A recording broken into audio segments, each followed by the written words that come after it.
Yan, ito guys. Good afternoon. Okay. Sa online lang ito binili. So, haltiin natin, hiwain ng maliliit. Guys, so pag nahiwa na natin, ganito yan, ilagay natin na ito diretso sa kawali. Pwede nang kainin, ha? Hindi, biro lang. Pero, tunawin ito. So, tingnan po natin. Lagyan pa ito ng Coca-Cola. Ayan. So, ito na tong sabon. Ibuhos ko natin yung Coke.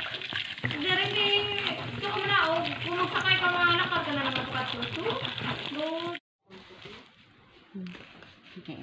Ayan, buhos natin itong tubig. 1 litro ng Coke at 1 tubig din, ha?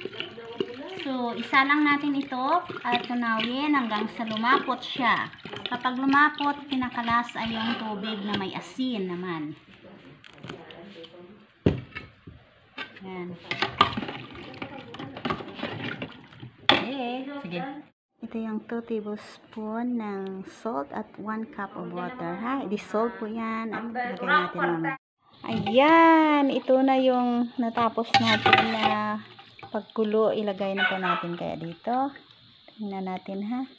So, kinabukasan ito, magiging tuyo na yan dyan.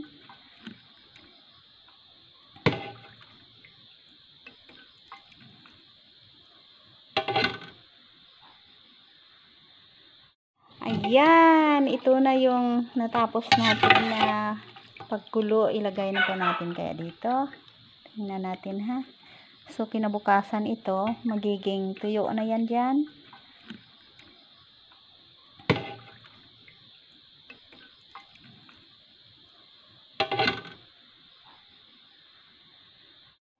Ayan na guys, ang ganda po nito para sa itim at kalawang ng inyong kaldero at mabilis lang siya matanggal at lahat-lahat sa mga plato po natin. So, ayan na, bili na kayo. Ito ay binibinta ko po ito ng 35 pesos ang isa. So, mas malaki ito kaysa Smart na binili ko na 35. Tara na, order na kayo.